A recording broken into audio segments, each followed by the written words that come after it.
Pessoal, de volta aqui ao nosso curso de Direitos Humanos para o Exame Nacional da Magistratura. Hoje a gente começando aí a nossa quarta aula, ainda nessa toada referente ao sistema global de proteção aos direitos humanos. E hoje nós vamos ter uma aula que se dedica única e exclusivamente ao estudo de um tratado muitíssimo importante, muito relevante dentro do sistema global, que é o chamado Pacto Internacional dos Direitos Civis e Políticos. Esse pacto, né, esse documento internacional, esse tratado, aí sim goza de natureza de tratado, tem uma natureza convencional, passa por aquele processo de incorporação ao direito brasileiro, diferentemente da chamada Declaração Universal dos Direitos Humanos que nós falamos na última aula. Então, é esse o objeto da nossa aula de hoje. O que eu gostaria apenas de alertar para vocês no início dessa aula, nós já temos uma data para o Exame Nacional da Magistratura. A prova será realizada no dia 14 de abril.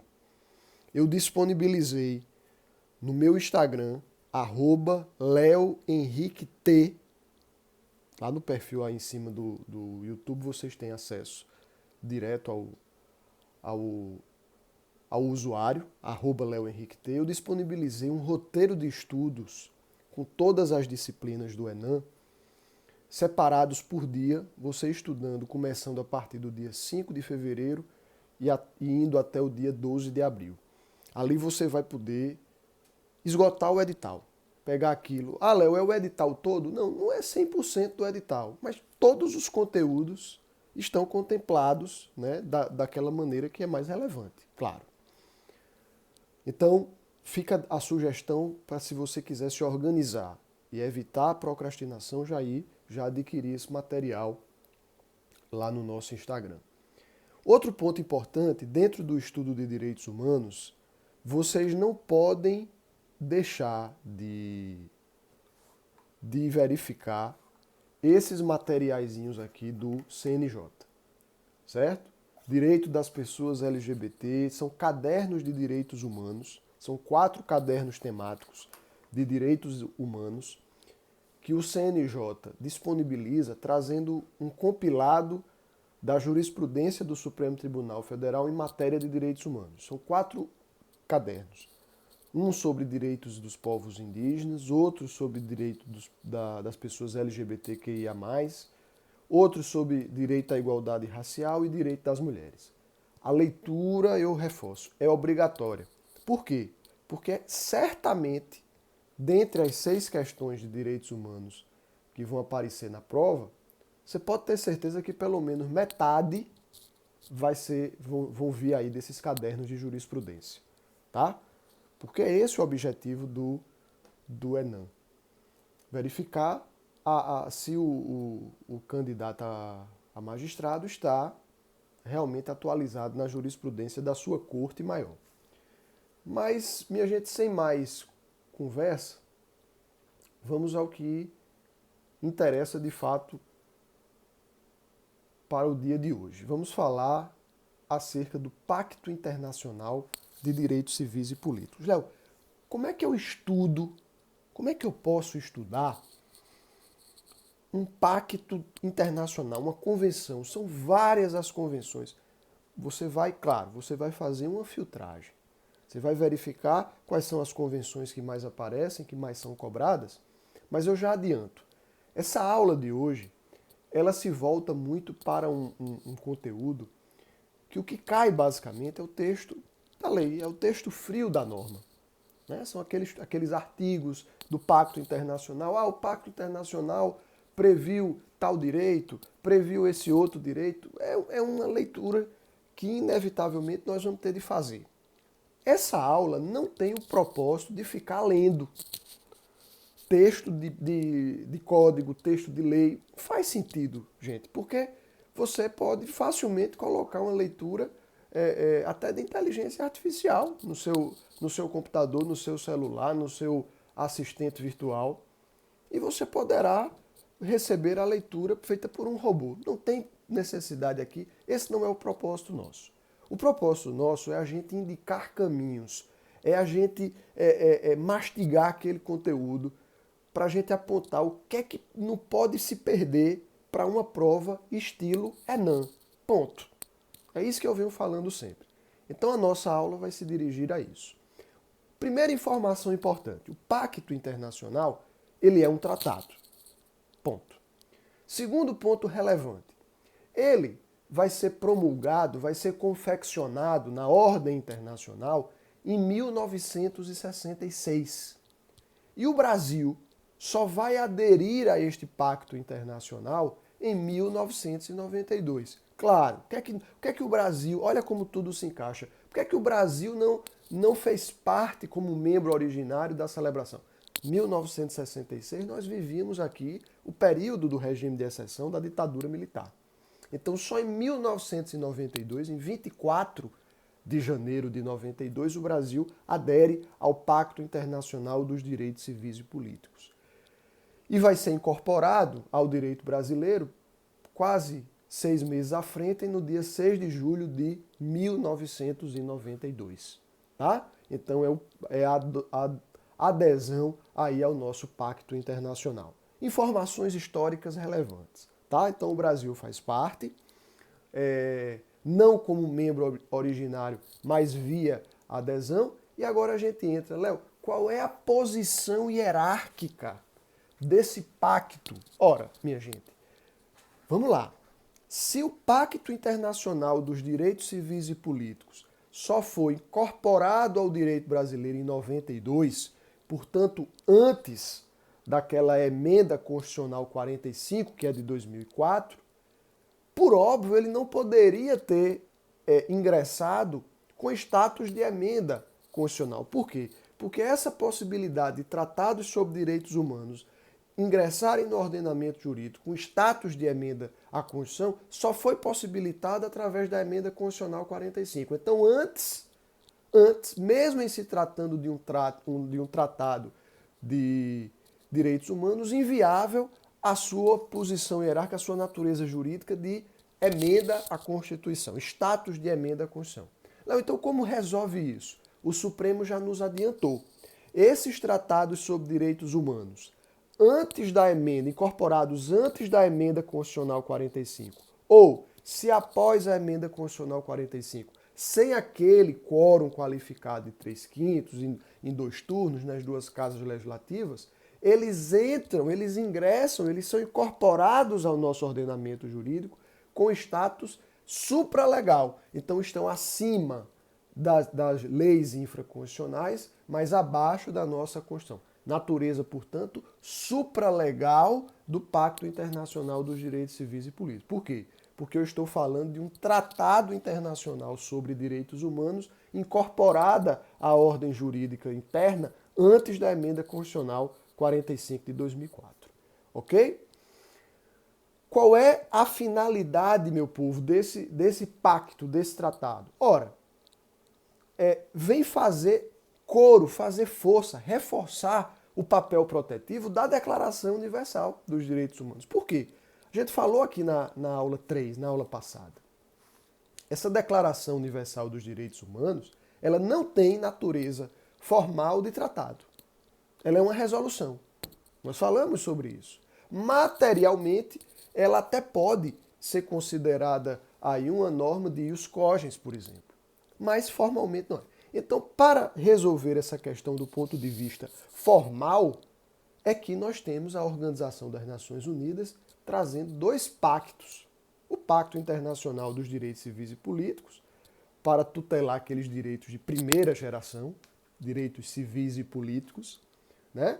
Então, a participação do indivíduo nessa comunidade, direitos também que objetivam facilitar o acesso à tutela estatal e, num segundo momento, o Pacto Internacional dos Direitos Econômicos, Sociais e Culturais, né? Que nós vamos ter também uma aula específica para ele. Então, quando a gente fala no Pacto Internacional dos Direitos Civis e Políticos, memorizem isso. Olha, ali é um pacto que vão ter, sobretudo, e com grande proeminência, direitos de primeira geração ou dimensão, como prefere a professora Flávia Piovesan. Primeira dimensão, né? Então, são aqueles direitos que vão exigir do Estado um comportamento absenteísta, abstencionista, de omissão, de conduta omissiva do Estado, né? Com o foco, sobretudo, no indivíduo, na possibilidade do indivíduo de desenvolver as suas faculdades, as suas prerrogativas, os seus direitos, tá certo? O que é que já caiu em prova? Brasil não fez nenhuma reserva ao Pacto Internacional dos Direitos Civis e Políticos, tá?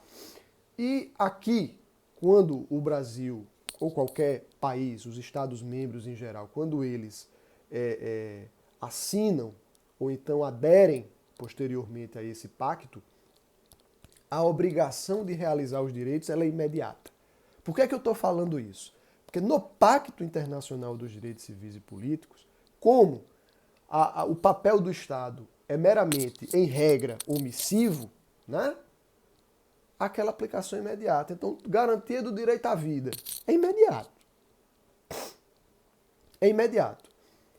Essa distinção é importante porque quando a gente chegar lá no Pacto Internacional dos Direitos Econômicos, Sociais e Culturais, portanto, direitos de segunda geração ou dimensão, aí é diferente. Por quê? Porque lá no PIDESC, vamos chamar de PIDESC, esse Pacto dos Direitos Econômicos e Sociais, lá se prevê uma implementação progressiva, não é imediata. Não é imediata. Por quê? Porque os direitos de segunda geração exigem algo do Estado. Exigem uma conduta proativa. Exigem ações, comissões do Estado.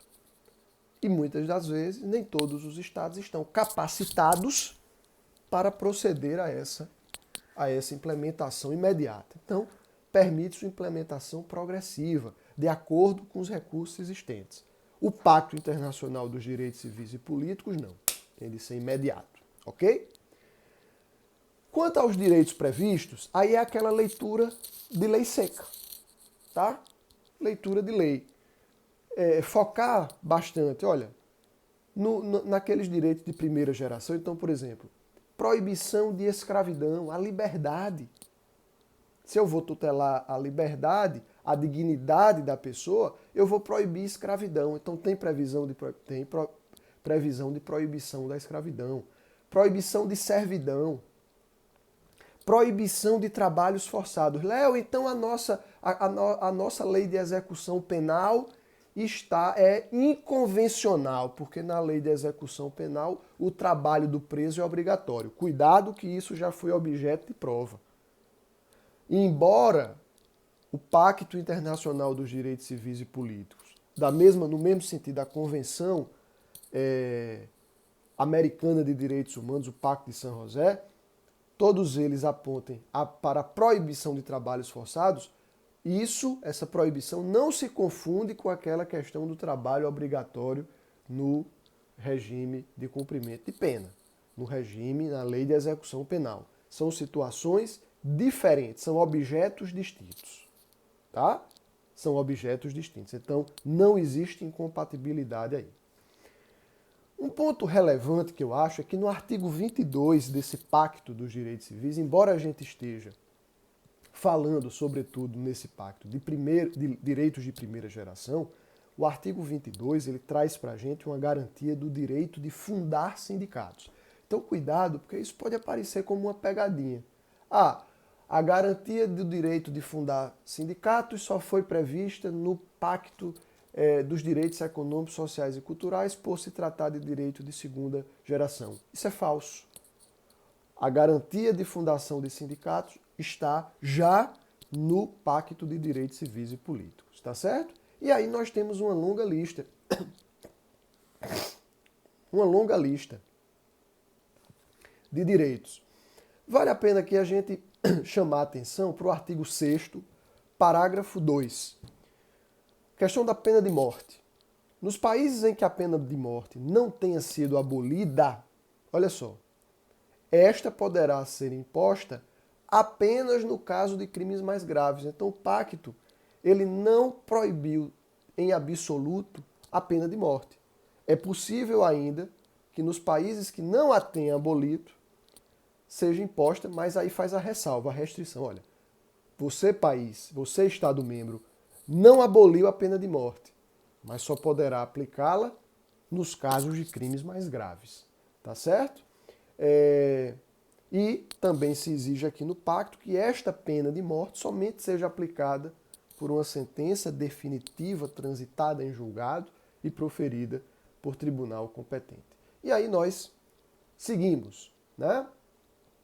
Fica aí a sugestão para vocês procederem a essa leitura mesmo. Olha, direito de recorrer. Aqui nós já temos também uma base para o que veio a ser a audiência de custódia, tem uma previsão nesse sentido, quando diz, olha, qualquer pessoa presa ou encarcerada, em virtude de infração penal, deverá ser conduzida sem demora à presença do juiz ou outra autoridade. Então a gente já tem uma fundamentação para você botar numa prova escrita, numa prova oral. Imagine, candidato, existe base legal para audiência de custódia antes da chamada lei do pacote anticrime 13.869 de 2019? Excelência, sim. Né? O direito à audiência, a chamada audiência de custódia, não com esse nome, mas isso já era previsto no Pacto Internacional dos Direitos Civis e Políticos, na Convenção Americana de Direitos Humanos, Pacto de San José, quando prevê expressamente o direito de qualquer pessoa ser levada à presença da autoridade judicial sem demora. Então, fundamento legal, porque está incorporada ao direito brasileiro com status, incorporado, né, ao direito brasileiro com status supralegal, a figura da audiência de custódia. E aí nós seguimos com uma lista de direitos, né? Direito de reunião, direito à preservação cultural de minorias, olha isso, também previsto no Pacto Internacional de Direitos Civis e Políticos. Direito à preservação cultural de minorias. Isso é um ponto muito importante. Cai bastante, o que é que cai bastante? O chamado direito de crise. O Pacto Internacional de Direitos Civis e Políticos permite, em situações excepcionais, a suspensão de direitos previstos nesse rol. Olha o que diz o artigo 4. Ô Léo, não é artigo 4º não é parágrafo 2º, cuidado. Nas convenções internacionais nós temos uma numeração, uma leitura numérica mesmo, diferente dos nossos códigos e da legislação internacional. Né? Então se fala artigo 4, aí tem os parágrafos 1, 2, 3, não é primeiro, segundo, porque nós estamos diante de uma convenção internacional que tem um regramento próprio quanto a isso. Tá bom? Então diz assim o artigo 4. Quando situações excepcionais ameacem a existência da nação e sejam proclamadas oficialmente, os Estados partes do presente pacto podem adotar medidas que suspendam as obrigações, desde que não sejam incompatíveis com as demais obrigações que lhes sejam impostas pelo direito internacional, aqui no sentido daquelas normas de ius cogens. E desde também que não acarretem discriminação alguma apenas por questão de raça, cor, sexo. Veja, nós temos então, quando situações excepcionais, com ameaça de existência da nação, é possível suspender as obrigações. Mas existe um núcleo de direitos inderrogáveis, que em nenhum momento, mesmo em situações excepcionais, poderão ser suspensos. Então, por exemplo, o direito à vida. Não se pode. Ah, Léo, mas... Não se pode. Vedação à tortura. Mesmo em situação excepcional, o Estado não pode deixar de cumprir a obrigação que veda a tortura. Proibição de escravidão, servidão e trabalhos forçados. Inderrogável também. Vedação à prisão por inadimplemento contratual. Ah, o país está em crise, Léo. As pessoas têm que cumprir com as suas dívidas, as dívidas bancárias, as dívidas com o governo. Então nós vamos prender. Não. É inderrogável. Vedação por inadimplemento contratual. Taxatividade penal. A lei certa, estrita, né? Determinada, específica, inderrogável. Direito ao reconhecimento da personalidade jurídica, inderrogável. e a liberdade de crença e de pensamento, também inderrogável. Tá certo? Isso tudo previsto no nosso Pacto de Direitos Civis e Políticos. Léo, o Pacto Internacional de Direitos Civis e Políticos criou algum órgão de monitoramento? Ou seja, quem é que vai... existe algum órgão específico para verificar se aquele pacto está sendo cumprido, aquele pacto está sendo obedecido? Sim. Cuidado nisso. O próprio Pacto Internacional de Direitos Civis e Políticos, minha gente, cria o chamado Comitê de Direitos Humanos. É um órgão da ONU, mas criado pelo Pacto Internacional, pelo próprio pacto. Portanto, a origem convencional. Grava isso. O Comitê de Direitos Humanos tem origem convencional, porque decorre do próprio Pacto Internacional de Direitos Civis e Políticos. E esse Comitê de Direitos Humanos, ele é composto por 18 membros. Tá? Ele tem 18 membros nacionais desses estados partes e por eles eleitos, que, enquanto pessoas de reconhecida competência em matéria de direitos humanos, atuam de forma independente. Então, são eleitos pelos estados partes, mas não se vinculam com eles. Não se vinculam, não agem como representantes, são independentes, são uma espécie de juízes imparciais, autônomos, independentes, porque têm a sua competência em matéria de direitos humanos amplamente reconhecida. Qual é o mandato? O mandato desses membros do Comitê de Direitos Humanos? 4 anos, podendo ser reeleitos sem problema nenhum.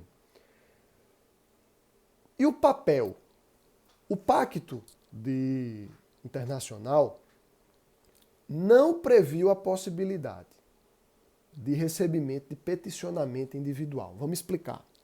Quando a gente fala desse órgão criado pelo Pacto para fiscalizar, para verificar o cumprimento da figura dos direitos previstos no Pacto Internacional, esse Comitê de Direitos Humanos vai realmente verificar isso.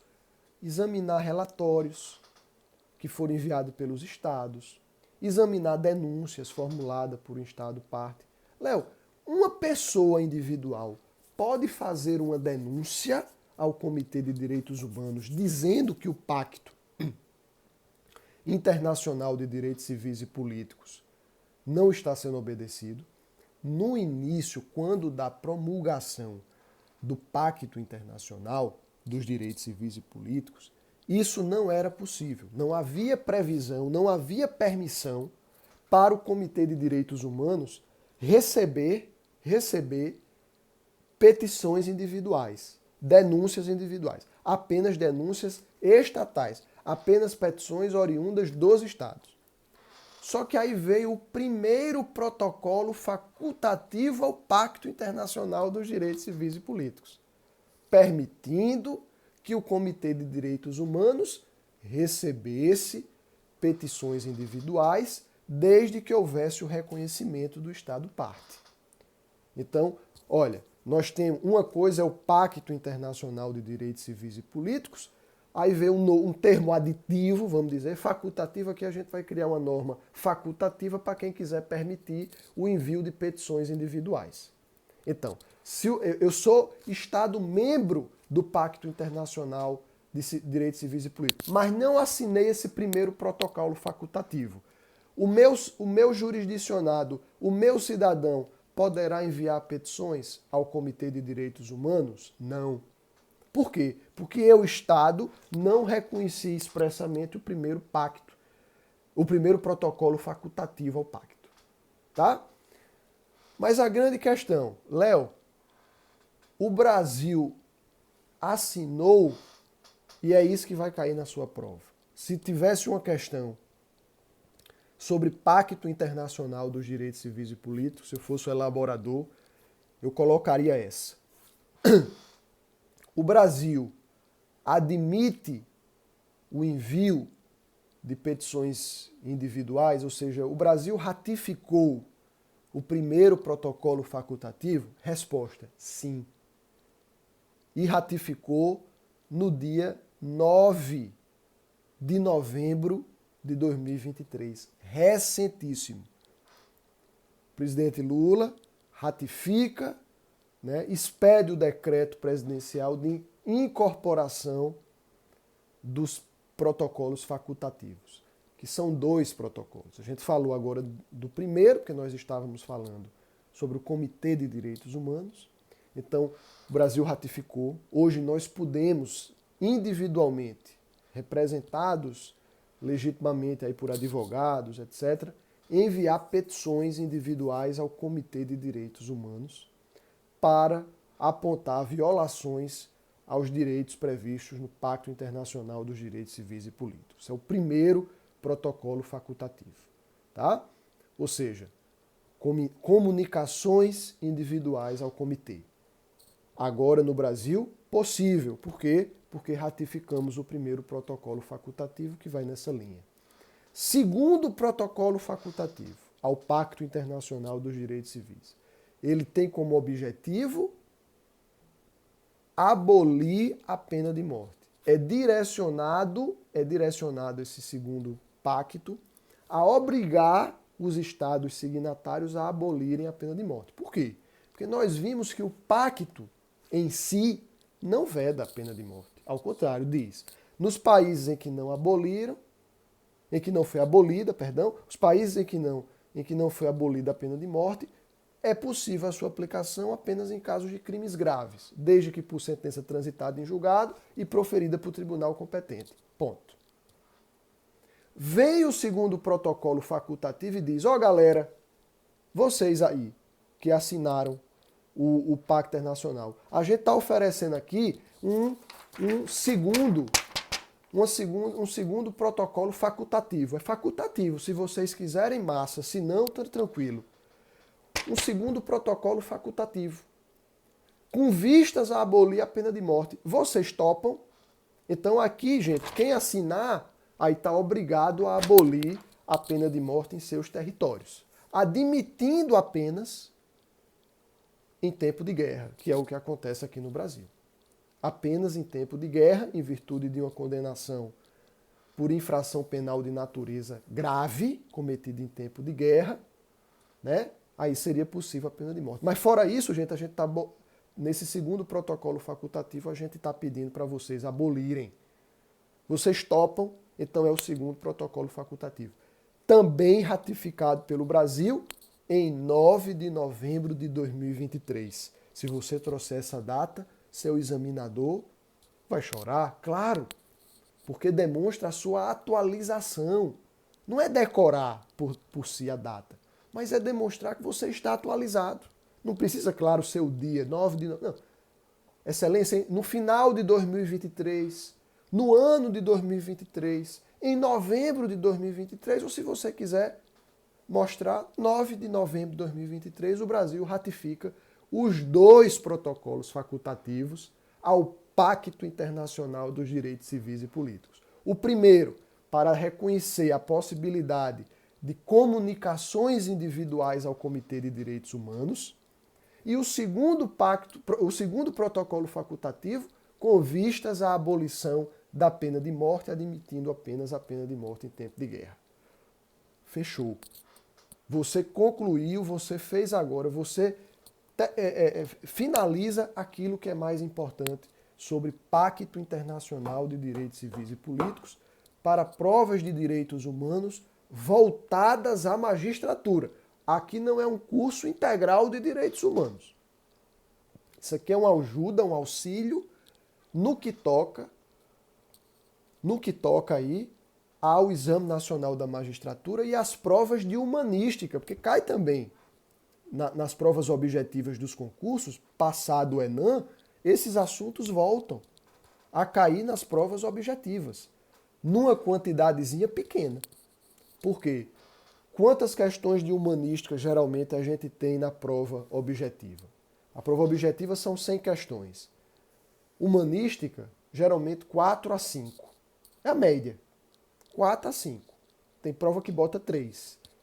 Mas a média é 4 a 5. Só que em humanística a gente tem sociologia, filosofia, ética, direito à antidiscriminação, direito digital, psicologia judiciária e direitos humanos. Então, geralmente vai aparecer uma questão. Tá? Então, não é interessante você se aprofundar. Aqui é como eu estou fazendo. O principal. Isso aqui, essas informações que eu trouxe para vocês é depois de resolver muita questão. Então, o que é que mais aparece nas questões? Nas questões da FGV, o que é que mais aparece?